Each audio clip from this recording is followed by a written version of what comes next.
Ya son las 7 de la mañana con 34 minutos, 7 con 34 minutos, en Punto Noticias, primera emisión. Tenemos el agrado de saludar con Anaí Durán. Ella es socióloga peruana, como les decíamos, con ella vamos a dialogar sobre los resultados de las elecciones presidenciales en el Perú, de acuerdo a la OMPE, una actualización de resultados registrada a las 6 de la mañana con 18 minutos de este 7 de junio de 2021. Los resultados, como les decíamos, son aún no... Se puede decir que se va acortando la distancia, no son definitivos. Según estos resultados, el Partido Político Nacional Perú Libre, que auspicia la candidatura del señor Castillo, tiene hasta el momento 46.54% de votos emitidos, 49.67% de votos válidos, un total de 8 millones de votos para el señor Castillo, mientras para el Partido Fuerza Popular de Keiko Fujimori hay 8.175.856 votos, 50.32% de votos válidos. Es decir, hay menos, Alexis, menos de un punto de diferencia entre el señor Castillo y la señora Keiko Fujimori. Anaí, buenos días, bienvenida. Le saludamos a Alexis Moncayo, quien le habla, Licenia Espinel. ¿Cómo mira usted estos resultados tan pegaditos que estamos observando ahora de acuerdo al cómputo oficial del organismo electoral en el Perú? Buenos días, bienvenida. Buenos días, ¿qué tal? Mucho gusto. Bueno, estamos viendo cómo se han ido acortando las distancias, era un poco lo que se había previsto, ¿no?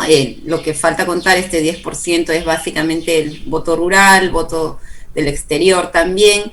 La tendencia es muy apretada, el conteo rápido de Ipsos ayer daba por delante a Pedro Castillo por un margen bastante mínimo.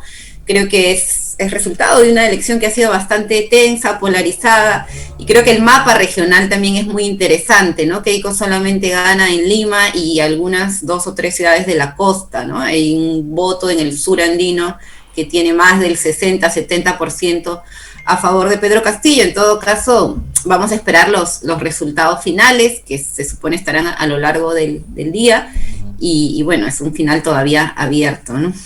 Anaí, ¿cómo está? Un gusto saludarle. Creo que estuvo con nosotros también conversando en la época de elecciones en Ecuador. Estaba de veedora, ¿no? Estuvo por acá sí. de observadora, sí, claro que sí. Ya la recordamos, Anaí. Un gusto saludarle. Este 10% que falta todavía para ingresar, ¿tiene el número de votos suficientes como para revertir la tendencia que lleva hasta ahora y que eran los datos que presentaba Licenia hace un momento, o no? Sí, es probable, o sea, no se puede descartar eso. Efectivamente, el voto que falta contar, como decías, básicamente voto rural de las regiones andinas, que es un voto que se ha inclinado, como hemos visto, a favor de Pedro Castillo, ¿no? Entonces, por eso decíamos que el final está abierto, ¿no? No se puede dar todavía por declarar un ganador o ganadora. Anaí, ¿cómo interpretar la posición que han adoptado los medios de comunicación en Perú con los resultados de estos preliminares de las elecciones en segunda vuelta? Veíamos cómo empezaban a hacer advertencias, de empezar a sembrar temores en la población. ¿Cómo se explica que pese a toda esa maquinaria mediática que en determinado momento hizo abierta campaña a favor de Keiko Fujimori, este sea el resultado tan apretado y el señor Castillo, pese a todo, haya logrado esta importante votación? Sí, bueno, hemos tenido unas 5 semanas de segunda vuelta, de campaña de segunda vuelta, muy enrarecidas, con un ambiente democrático muy envilecido por lo que tú mencionas. De hecho, en una encuesta hace poco, el 70% de la población, una encuesta del IEP, consideraba que la prensa había jugado un rol absolutamente parcializado a favor de la candidata Fujimori, ¿no? El despliegue de recursos que han tenido en televisión, en radio, en prensa escrita, ha sido pues apabullante, ¿no? Y no hay hasta ahora una autocrítica, una reflexión, ¿no? Ayer veíamos un periodista agrediendo a simpatizantes de Perú Libre, ¿no? Entonces deja un ambiente que deteriora mucho el juego democrático, y esto es preocupante, porque solamente democracia no es solo cuando vas a votar el día de las elecciones, es todas las condiciones que va generando, y yo creo que eso en un país que estamos viendo bastante polarizado, pues termina siendo muy negativo. Esperemos que se retracten, que en fin, que reconsideren sus posiciones, que también hagan un nivel de autocrítica, porque así no se fortalece el sistema democrático. En eso, querida Anaí, hemos visto que se han ido sumando en ese esfuerzo, a más de los medios de comunicación, actores políticos tradicionales del Perú que eran parte de esa ola y de esa corriente antifujimorista, pero que hoy han visto en Keiko Fujimori a pesar de todo lo negativo que arrastra su apellido por lo que fue el gobierno de su padre, y también ella, ¿no? Porque ella también tiene sus pecadillos. Recordamos que tiene investigaciones abiertas por corrupción, estuvo involucrada también en el caso de Brecht, pero Vargas Llosa se ha olvidado de eso y hoy se ha declarado fujimorista porque resulta que es el mal menor. ¿El mal menor por qué? Porque ¿a quién se enfrenta a Keiko Fujimori y todo el grupo este de neoliberales que la rodean? Bueno, es que Keiko no tiene pecadillos, tiene prontuario, ¿no? O sea, ella ya no es el apellido del papá, ella tiene un pedido de la Fiscalía de 30 años por lavado de activos y su partido Fuerza Popular está catalogado como una organización criminal, y no lo digo yo, lo dice la Fiscalía del Perú. O sea, yo creo que ahí Vargas Llosa, su hijo, sus amigos de la derecha internacional han hecho un ejercicio descarado de impunidad y por temor, ¿no? Yo creo que hay una incomprensión, hay una cerrazón de la derecha peruana, de la élite, sobre todo limeña, ¿no? De frente a lo que representa a Pedro Castillo, que han terminado demonizándolo, han terminado presentándolo como un terrorista comunista que va a venir a poner la Unión Soviética en el Perú. O sea, ha sido una campaña muy desleal, ¿no? Se ha deslegitimado el plan de gobierno que también, bueno, yo pertenezco al Nuevo Perú, el partido que lideraba Verónica Mendoza, hemos ayudado a construir, a confluir, ampliando la base, tratando de precisar propuestas programáticas muy sensatas para la emergencia que estamos viviendo, y aún así todos estos personajes han terminado, como decía, lavándole la cara a una alternativa de gobierno absolutamente corrupta, que ha terminado, como decías tú también, pues alineando a un sector de la población que definitivamente cede entre estas campañas de odio, de miedo que han desarrollado, ¿no? Es lamentable. Y claro, el señor Vargas Llosa, que es como una autoridad moral, o era, porque ya no lo es definitivamente, también se sumó a eso, junto a toda la derecha internacional. Aquí hemos tenido desfilando a Leopoldo López, hicieron en Quito este evento donde participó Keiko con Díaz Ayuso, y en fin, ¿no? Ellos han estado muy activos, han movilizado muchísimos recursos en esta campaña, y aún así no han podido ganar todavía. Anaí, por otro lado, quien sea que gane las elecciones, sea que gane el señor Pedro Castillo, sea que gane la señora Keiko Fujimori, va a tener un país evidentemente dividido. ¿Qué retos le espera al nuevo gobernante de Perú? ¿Cuáles son los problemas más importantes que debe tratar de solucionar quien gobierne Perú? Pues sí, efectivamente, yo creo que el que gane tiene que asumir que este país necesita cambios de fondo, ¿no? Que ya no pueden seguir haciendo lo mismo que hicieron 30 años, que nos llevó a esta tragedia que estamos viviendo, sanitaria, económica, social, una tragedia en toda línea. O sea, 1 de cada 200 peruanos hemos perdido un familiar en la pandemia, se han perdido 3 millones de empleos. En fin, creo que eso ya no se soluciona, como ha dicho Keiko, dando un bono por aquí, otro bono por allá, ¿no? Manteniendo la Constitución del 93. Lo que está demandando la mayoría del país, y sobre todo las regiones de los Andes y la Amazonía, son cambios reales, ¿no? Que impliquen una verdadera redistribución de los recursos, porque el crecimiento económico que hemos tenido se ha ido en corrupción y se ha quedado en los grupos de poder. Entonces creo que eso es lo que tiene que atender el gobierno que entre, ¿no? Y con una actitud obviamente dialogante y de reconocimiento del otro, porque lo que ha habido ahora es una negación del adversario, ¿no? Decir que es un terrorista, que es un comunista, que va a llevar al país a la miseria, es negarle ese carácter democrático de contendor al adversario. Yo creo que eso vale sobre todo para el caso del fujimorismo, ¿no? Anaí, usted hablaba de un prontuario, ¿no? Yo decía pecadillos que tiene la señora Keiko, pero Anaí dice tiene un prontuario bastante extenso. Ese prontuario podría ser que Keiko Fujimori, de ser elegida presidenta del Perú, corra un camino similar al por el que atravesó Pedro Pablo Kuczynski.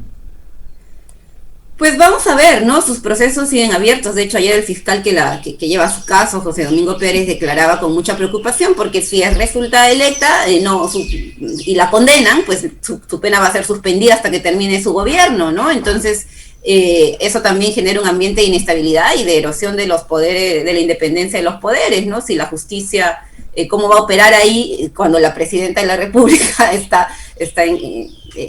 imputada, digamos, ¿no? Entonces, yo creo que va a ser un escenario difícil. El Congreso, efectivamente, para entrar a ese tema también, es un Congreso ya muy fragmentado, ¿no? Ella va a tener no tiene mayoría, va a tener que hacer ahí un ejercicio de conciliación, de diálogo con otras fuerzas políticas.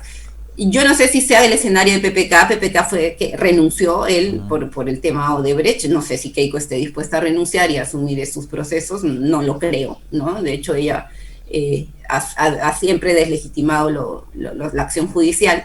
Entonces, bueno, vamos a ver. Va a ser un gobierno sin duda y me parece que tiene un carácter más fuerte que el de PPK, ¿no? Sí, igual que su padre siempre se ha caracterizado por su autoritarismo, ¿no? Anaí, ¿cómo está la estructuración de las fuerzas políticas en el Congreso peruano con el que va a tener que gobernar tanto Fujimori o el señor Castillo, cualquiera de los dos que gane? ¿Cómo está al interior del Congreso las fuerzas políticas? ¿Qué facilidad de gobernabilidad va a tener? Pues es un escenario muy fragmentado en el Congreso. De hecho, fueron 18 fuerzas políticas las que compitieron en primera vuelta. Hay casi 10 bancadas, muy pequeñas, varias de ellas, ¿no? De 5 a 6 parlamentarios. Ninguno tiene mayoría absoluta. De hecho, Perú Libre tiene 37 en un Congreso de 136, ¿no? Keiko tiene un poco menos. Entonces, la fuerza que gane va a tener que hacer este esfuerzo de articulación, ¿no?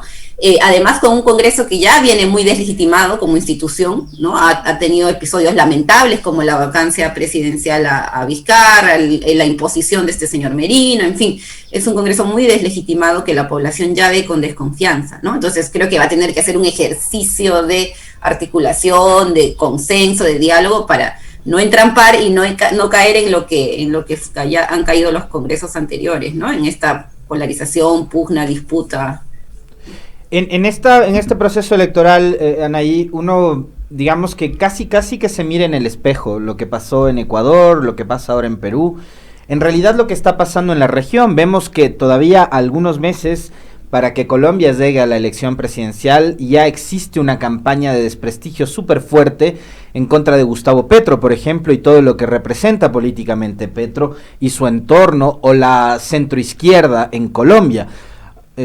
Vemos que hay una revista que tuvo una intromisión grosera en la campaña de Ecuador en contra de Andrés Arauz, que a Petro ya le ha responsabilizado de la crisis económica que vive Colombia, a pesar de que él no ha sido gobierno. Entonces, cuando vemos lo que sucede en Perú, digamos, uno también termina viéndose en ese espejo por la reproducción de esos mensajes, de los relatos y de la narrativa del odio, ¿no? Vemos que hay un anti muy fuerte, ¿no? Un antifujimorismo muy fuerte y un antiizquierdismo también muy fuerte, que es, digamos, algo así como lo que pasaba acá con la tendencia que lideraba Rafael Correa. ¿Hay algún viso de salida de este entrampamiento, de este clivaje tan grosero que a nuestros países y a nuestras sociedades, Anaí, no nos conducen absolutamente a nada? Pero ¿hay algún viso de solución, de salida para poder empezar a trabajar, gestionar más allá de los discursos de odio? Sí, bueno, yo creo que efectivamente hay lo que tú dices, se han jugado muchos antis, pero creo que no es una posición equidistante, ¿no? No son dos fuerzas similares que juegan con estas polarizaciones, ¿no? Tienes de un lado, en nuestro caso por lo menos, una fuerza que tiene todo el poder mediático, que tiene todos los recursos, que es la que crea, que además está involucrada en corrupción y tiene este pasado dictatorial, que está jugando no de una forma igualitaria con la otra, ¿no? O sea, yo no puedo equiparar lo que ha hecho Keiko Fujimori y su partido contra Pedro Castillo y sus votantes con lo que hacen ellos, que son gente más bien de a pie, ¿no? Entonces sí creo que hay de parte de las élites latinoamericanas, y ahí te doy la razón, un esfuerzo de desdibujar al otro, ¿no? De no reconocerlo, de estigmatizarlo, de invisibilizarlo. Entonces creo que eso termina polarizando mucho la situación, ¿no? Y como decía al comienzo también, envileciendo todo el proceso democrático, ¿no? Entonces ya no tienes un adversario al cual vas a enfrentar, tienes uno al que vas a liquidar y tienes todos los recursos para hacerlo. Entonces en una democracia, si tu objetivo es liquidar al otro y desconocer la validez de sus votantes, que acá, además porque el racismo juega muchísimo, son ignorantes, es un maestro rural, no habla bien el castellano, usa un sombrerito chistoso, en fin. Entonces empiezas a polarizar y a tensar aún más la situación, ¿no? Entonces yo creo que mientras las derechas, las élites, estos grupos de poder no entiendan que la democracia es un proceso en el cual todos los ciudadanos tienen los mismos derechos y deberes, pues no vamos a poder tener un ambiente menos tenso, ¿no? En fin, yo creo que eso es un proceso que lamentablemente todavía no se ve muy a la vista, y creo que en Colombia efectivamente también están jugando a eso mismo, a estigmatizar, a deslegitimar, a invisibilizar, a demonizar al adversario, y eso pues no aporta, y como digo, ellos son los que tienen todos los poderes para hacerlo, ¿no? Nosotros los que estamos del otro lado, a la justa nos dan una entrevista a veces en televisión abierta, ¿no? Entonces no es una lucha equitativa, y si eso no lo entienden los grupos de poder, no lo entienden los sectores de derecha, conservadores, pues van a seguir teniendo que lidiar con esta polarización. Anaí, ¿cómo entender este reparto de la votación? Tú mencionabas al inicio de la entrevista el hecho de que Fujimori concentra más votación en Lima, pero en el resto del país la concentra el señor Castillo. ¿Cómo entender esto? ¿Y ha pasado esto antes en la historia del Perú?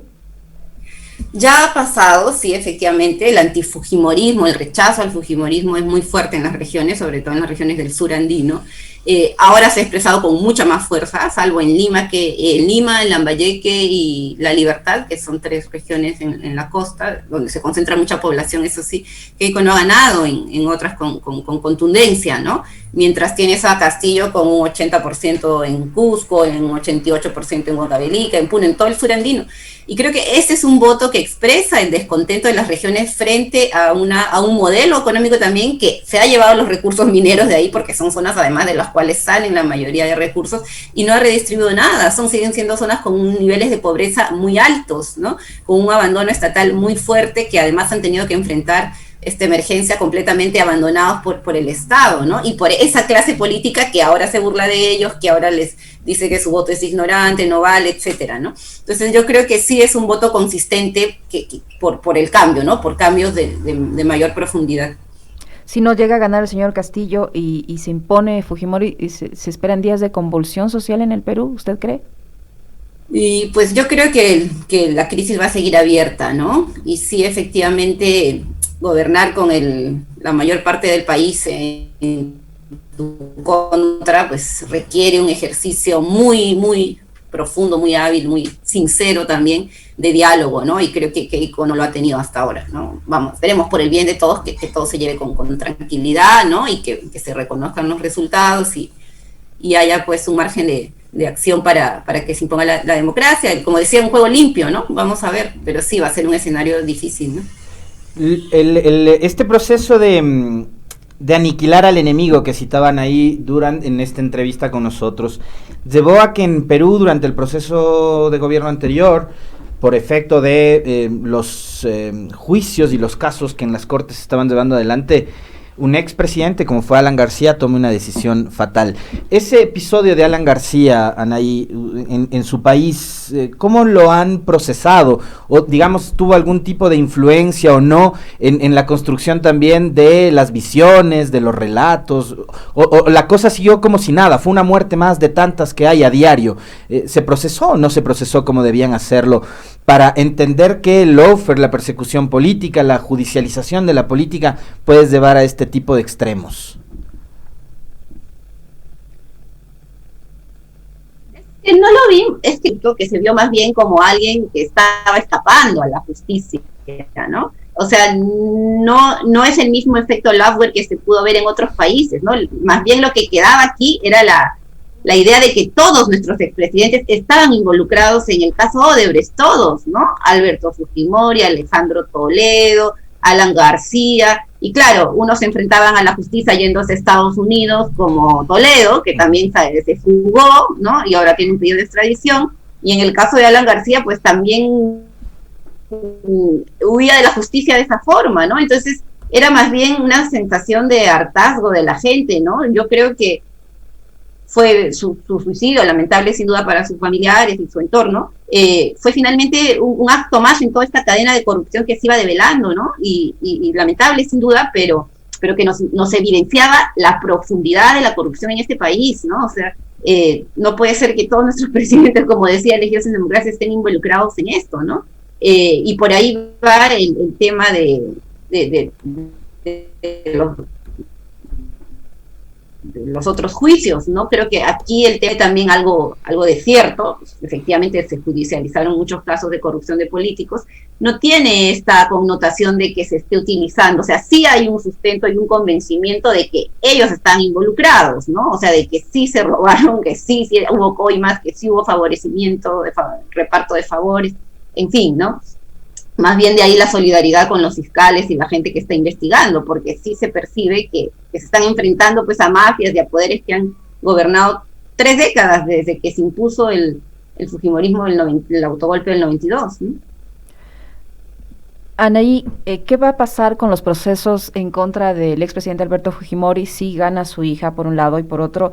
¿Hay confianza en el organismo electoral de que se termine con este proceso de forma transparente? Si es que gana el señor Castillo, ¿qué pasa con las otras funciones del Estado peruano? ¿Qué pasa con las Fuerzas Armadas? ¿Están dispuestas a aceptar esta decisión del pueblo en caso de que sea el señor Castillo el triunfador de las elecciones?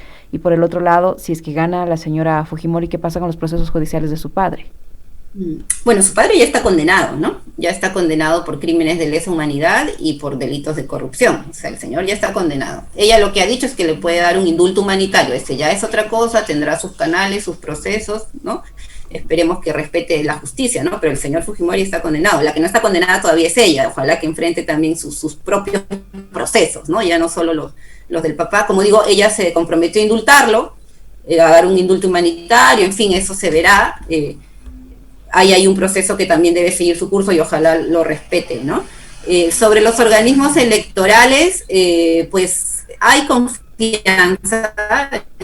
La OMP, el Jurado Nacional Electoral han trabajado hasta ahora bastante correctamente. Vamos a esperar. Yo creo que las Fuerzas Armadas hasta ahora han tenido también un rol bastante cauto, ¿no? Pese a algunos candidatos, incluso el mismo Vargas Llosa y otros líderes políticos que estaban soltando la idea de un golpe en el caso de que ganara Castillo y el comunismo se apropiara del Perú, pero felizmente esto no ha tenido repercusión, ¿no? en los organismos, en las Fuerzas Armadas y policiales. Esperemos que se respete la voluntad popular, sea cual sea, finalmente, ¿no?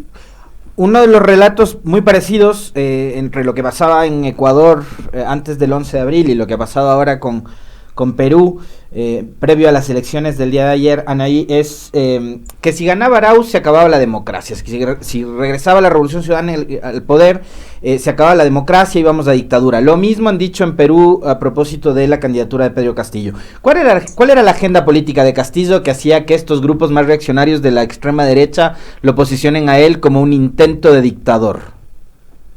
Bueno, básicamente yo creo era la agenda de cambios profundos que incluían en primer lugar una reforma constitucional, ¿no? Porque aquí en el Perú, el 92, el modelo neoliberal se constitucionaliza, se amarra a una constitución, igual que en Chile, ¿no? Para que luego sea muy difícil introducir cambios. Y ese modelo ha sido muy beneficioso para los grupos de poder económico. De hecho, ellos dicen se cambia todo menos el capítulo económico, ¿no? Es lo que han llegado a decir. Y la propuesta de Castillo de una asamblea constituyente creo que es lo que, para empezar, ya les genera bastante pánico, cuando en verdad debería ser más bien un ejercicio democrático de dar la voz a la ciudadanía, de hacer una constitución en democracia, porque la anterior se hizo en dictadura, en pleno autogolpe de Fujimori, ¿no? Y sobre todo, como digo, también el modelo económico, ¿no? La propuesta que ha presentado Castillo ha sido de redistribución, de diversificación de la economía, porque somos una economía primaria exportadora, absolutamente dependiente de los precios de los minerales en el mercado internacional. Entonces, esta propuesta de redistribución, de diversificación, de reforma tributaria, de aumentar la presión tributaria de las empresas, pues terminó causando mucho pánico en grupos de poder económico que estaban acostumbrados a gobernar y a hacer negocios con muchísima ventaja, ¿no? En desmedro del Estado, que no tiene los recursos ni siquiera para atender la emergencia sanitaria que hemos vivido con la pandemia, ¿no? Entonces creo que eso ha sido un poco los principales factores de miedo al cambio, ¿no? Y decir que las asambleas constituyentes siempre terminan imponiendo gobiernos como los de Chávez, Evo, Correa, en fin, ¿no? Todo el repertorio que ya maneja la derecha latinoamericana, pero como digo, era un programa y es un programa bastante sensato para atender una situación de emergencia y una población que requiere cambios, ¿no? ¿Cómo cree usted, en caso de que el señor Castillo gane esta elección, que va a ser el comportamiento de estos sectores que seguramente se van a ver dolidos, sedientos de venganza, como el sector mediático, el sector empresarial y todos los que se han manifestado en contra? ¿Le van a permitir gobernar? Bueno, esa es una buena pregunta, ¿no? Esperaríamos que sí, porque finalmente pues el país es de todos y a todos nos conviene que funcione bien, ¿no? Pero es posible que haya intentos desestabilizadores y hay que estar atentos a eso también, ¿no? Porque para empezar el Congreso no hay mayoría ahí, eso va a ser un elemento de disputa, también las calles sin duda. Creo que la comunidad internacional también va a tener que tener un papel importante para que se respeten primero los resultados y para que luego pueda haber una convivencia adecuada, ¿no? Yo creo que se viene un escenario complicado, sea que sea el ganador, pero también tenemos confianza que se imponga pues una actitud democrática de reconocimiento de las diferencias y encauzamiento por los canales institucionales debidos, ¿no? Han sido unas elecciones regulares, Anaí, no ha habido mayores problemas, inconvenientes, los observadores internacionales han podido operar con tranquilidad o han existido algún, digamos, algún proceso medio raro, medio extraño. Y también que nos comente un poco cómo se vivió la noche de ayer, que sabemos hubo de lado y lado manifestaciones a favor de cada uno de sus candidatos y algunos conatos de incidentes en las calles también. ¿Cómo se vivió la jornada de ayer? La jornada, como decía, ha estado bastante tranquila, la gente iba a votar, igual la participación ha sido menos que en otras situaciones que no son de emergencia, ¿no? Acá la participación suele ser muy alta y ha estado entre el 78 y 79%. Bastante bien, efectivamente también ha habido observadores internacionales, pero como decía al comienzo, el proceso electoral no solo es la jornada democrática, no es todas las condiciones que generas, y eso ya se había deteriorado demasiado. Entonces la reacción al comienzo, cuando un boca de urna le da ventaja amplia un poquito amplia a la candidata Fujimori, sí hay una reacción en algunas regiones de descontento, de desconfianza, pero creo que son contenidas. También hay en la salida de Pedro Castillo llamando un poco al orden, a vigilar el voto, el trabajo de los personeros que están cuidando los votos en mesa.